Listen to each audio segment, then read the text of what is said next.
Citoyens, citoyennes, bonjour. Comme promis hier, je viens aujourd'hui vous entretenir sur ce qui s'est passé. Mais avant cela, je voudrais vraiment vous dire merci. Merci à tous les Ivoiriens qui ont prié pour moi. Merci à tous les Ivoiriens qui ont envoyé des messages de soutien. Merci à tous les Ivoiriens qui ont appelé ma famille. Vraiment, merci. Votre soutien me fortifie, votre soutien m'encourage. Donc, comme promis, aujourd'hui, je vais vous expliquer réellement ce qui s'est passé. Donc, une semaine avant la tenue de la ville morte du 19 juillet,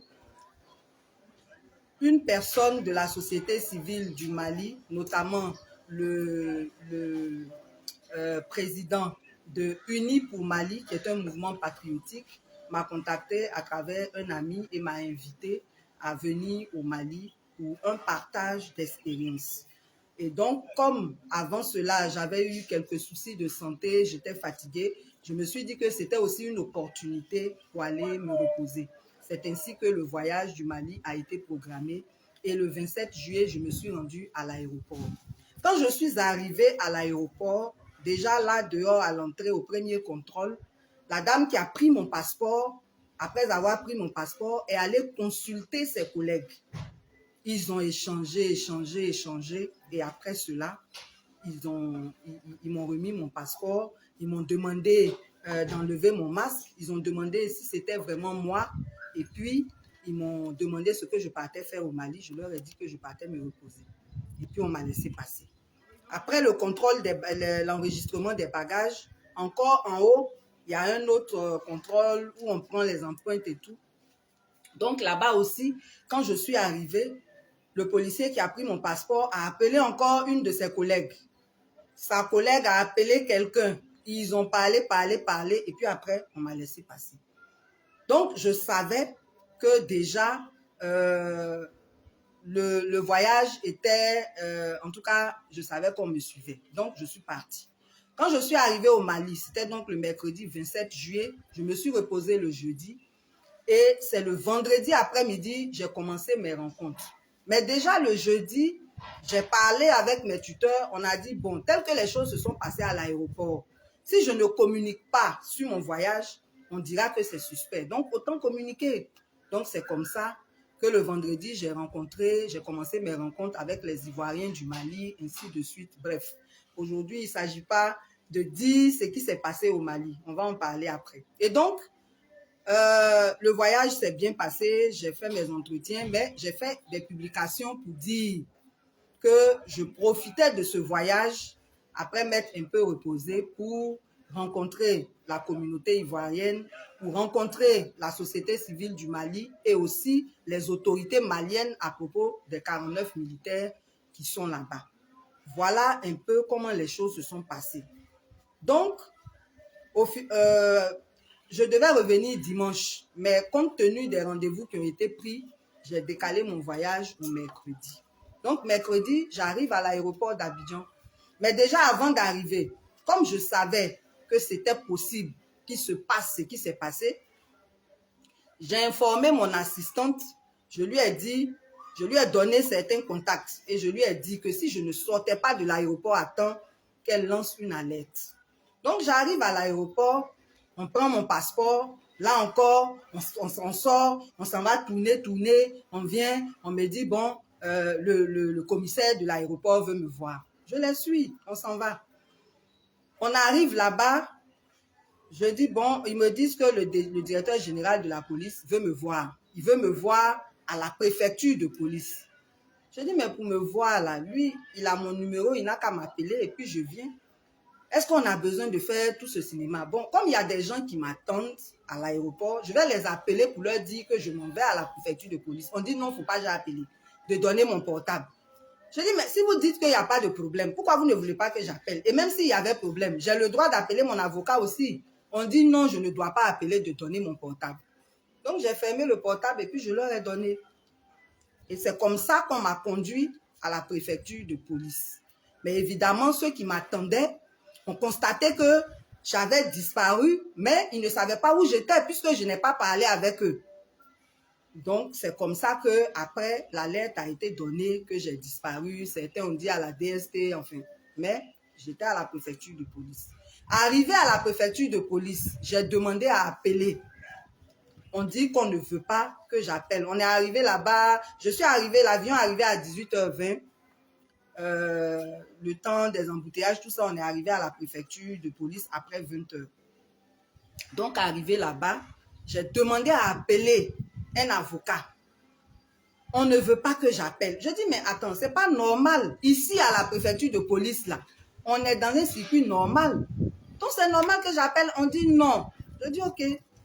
Après, maintenant, on m'envoie dans une salle ou une audition, dans le bureau d'un des commissaires de là-bas. Le préfet de police lui-même était là. Et on se met à m'interroger. Comme je n'ai rien à me reprocher. Sinon, je pouvais dire, je ne parle pas tant que je n'ai pas d'avocat. Mais comme je n'ai rien à me reprocher, je me suis prêtée à leurs questions. Donc, on a commencé par les questions d'identité, blablabla. Et puis après, ils sont entrés dans le vif du sujet. Qu'est-ce que je suis allée faire au Mali?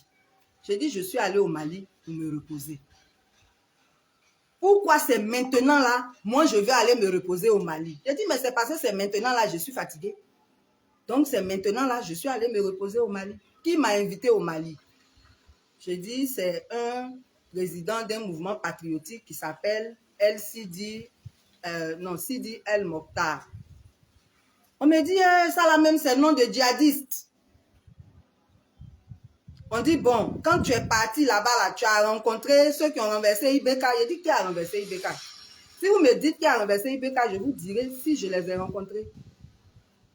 On me dit, bon, le pays là, quand le pays est en paix, vous n'êtes pas content, vous faites des choses. Je dis, mais attendez, c'est moi qui suis partie au Mali. C'est moi qui sais pourquoi je suis partie au Mali. Et puis, vous me prêtez des intentions. Ils disent, non, on vous connaît. Ils ont commencé à parler. Je dis, bon, si c'est comme ça, comme ce n'est pas simplement pour me demander les choses, pour m'écouter, et que c'est pour m'accuser, donc moi, je ne parle plus. Vous me donnez un avocat, et puis on continue. Et puis, en quoi est-ce que c'est un délit d'aller au Mali? Vous n'avez pas fermé la frontière, le Mali. Donc, on peut aller au Mali quand on veut. C'est quoi le problème? Non, non, non, non, non. Que moi, là, je suis allée préparer un coup, et ceci et cela. Il a dit, mais quand vous allez arrêter même d'accuser les gens sans preuve? Ils ont fouillé mes bagages, ils n'ont rien trouvé. Ils ont pris mon téléphone. On dit de donner mon code. J'ai dit, code là, c'est personnel, je ne donne pas. Ils disent, bon, ils vont donner ça à la DITT. J'ai dit, oui, ce que vous allez trouver dedans là, c'est ça, mais moi, je ne donne pas mon code. Et puis, ils sont partis avec le téléphone, ils sont partis avec le passeport. Donc, on s'est arrêté à ça. Et puis, ils sont allés faire le PV maintenant. Donc, le PV vient. Je vois en haut du PV que moi, j'ai renoncé à avoir un avocat. J'ai dit, non, ça, c'est pas vrai, il faut corriger cette partie-là. Et c'est sur le PV maintenant que je vois l'objet. Parce que pendant l'entretien, j'ai demandé, mais on m'arrête là, c'est pourquoi? On ne veut pas me répondre. Ils me disent que non, c'est à eux de poser les questions. Je dis, mais moi aussi, j'ai le droit de poser des questions pour m'informer. On ne m'a pas répondu. Donc, c'est sur le PV maintenant, je vois atteinte à la sûreté de l'État, complicité d'atteinte à la sûreté de l'État. Donc, il y avait deux chefs d'accusation. Donc, j'ai lu le PV, je l'ai corrigé, on a signé. Puis bon, ça c'était, l'entretien a eu lieu après 23h. Hein, voilà. Donc, on a fini vers 1h du matin. Et donc, le lendemain matin, donc j'ai dormi là-bas, sans avoir appelé personne.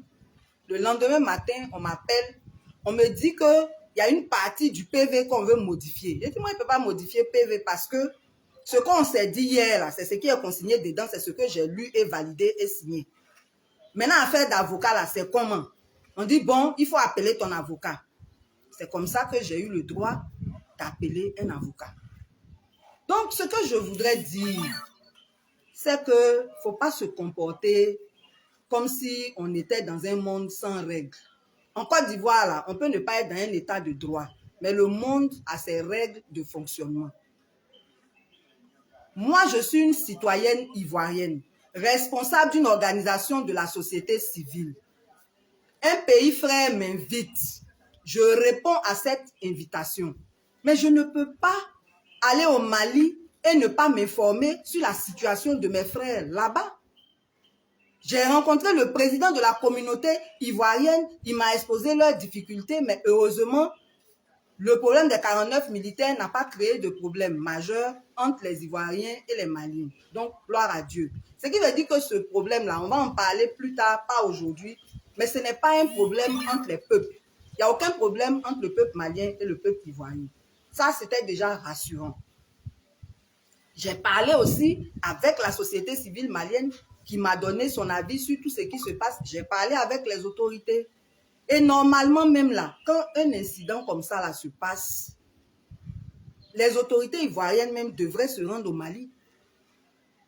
Ce n'est pas par pays interposé même qu'on doit régler le problème. Maintenant, si diplomatiquement, c'est la démarche, bon, c'est eux qui voient, mais moi, là, c'est mon droit, mon plein droit d'aller dans un pays quelconque pour m'informer sur ce que je veux. Et c'est ce que j'ai fait. Voilà. La deuxième chose que je voulais relever, c'est les mensonges que les gens racontent toujours sans preuve. J'ai vu sur la toile, oui, c'est Soro qui m'a envoyé là-bas, et ceci et cela. Il ne faut pas parler pour parler. Il faut donner des preuves. Moi, Soro Guillaume, là, je ne le connais pas. Je ne l'ai jamais vu. Je n'ai jamais parlé avec lui. Mais c'est quelqu'un, quand j'étais en prison, là, il a soutenu ma famille tous les mois jusqu'à ce que je sorte. Et ça, là, il n'y a pas beaucoup d'Ivoiriens qui l'ont fait. Donc, ne serait-ce que par reconnaissance, là, c'était normal qu'à ma sortie, j'aille dire merci à GPS. Et c'est ce que j'ai fait. Et si c'était à refaire, je le referai. Maintenant, si Soro est votre problème, vous n'avez pas à lier tout à Soro. Maintenant, quand vous liez aussi tout à Soro, là, ayez vos preuves. Vous avez fouillé mes bagages, vous n'avez rien trouvé dedans. Vous êtes là, vous parlez, vous racontez des bêtises. Bon, moi, ce que je veux dire au peuple de Côte d'Ivoire, c'est que je suis un enfant du peuple et je combats pour le peuple. Je suis pour la vérité et je combats dans la vérité. Quand on m'accuse de quelque chose, il faut qu'il y ait des preuves. C'est tout. Tout le reste là, c'est bavardage. Voilà. Donc, je me devais, par rapport à tout le soutien qui m'a été apporté par tous les Ivoiriens et même par des Maliens, venir ce matin, parce qu'il y en a qui ne croyaient pas que le vocal que j'ai fait hier était de moi. En fait, je sortais de là-bas, j'étais un peu fatiguée, donc peut-être que ma voix n'était pas tonifiante, mais c'était moi. Et aujourd'hui, je vous ai donné les faits, je vous ai expliqué ce qui s'est passé à la préfecture. En conclusion, ce que vous devez savoir par rapport à ce point-là, c'est que je suis convoquée le mardi à 9 h pour la suite. Donc, on verra ce qui va se passer. Ils ont gardé mon passeport, ils ont gardé le téléphone que j'avais. Donc, voilà pour cette information. Maintenant, pour la suite de la lutte, je vous avais déjà annoncé depuis qu'après le discours du chef de l'État, je ferai une conférence de presse le lundi 8 pour analyser ce discours et donner, si nécessaire, un mot d'ordre. Donc, cette activité tient. Le samedi, nous tous, on va écouter le chef de l'État. On verra ce qu'il dira sur les prisonniers politiques. On verra ce qu'il dira sur la vie chère, particulièrement le péage de Bassam et l'application des prix. On verra ce qu'il dira sur toutes les préoccupations des Ivoiriens que nous avons énumérées au moment où nous avons fait notre conférence de presse et que je ne suis les points sur lesquels je ne voudrais pas revenir aujourd'hui. Et donc, le lundi, je tiendrai ma conférence de presse. Si on ne m'avait pas arrêté le lendemain de mon retour, c'est-à-dire hier, je voulais tenir une conférence pour parler du cas du Mali. Ça n'a pas été possible compte tenu de ce qui s'est passé. Donc, le lundi, là, on va parler des deux sujets. On va parler du sujet du Mali et on va parler du discours du chef de l'État. Donc, je voudrais encore une fois dire merci à tous ceux qui m'ont soutenu et vous dire que c'est très, très, très important que nous soyons solidaires. Hier, j'étais à la préfecture de police. Il y a 42 travailleurs de la poste qui ont été emmenés là-bas, simplement parce qu'ils ont grévé, parce qu'on ne les paye pas. Mais est-ce que c'est normal que quelqu'un travaille et puis on ne le paye pas?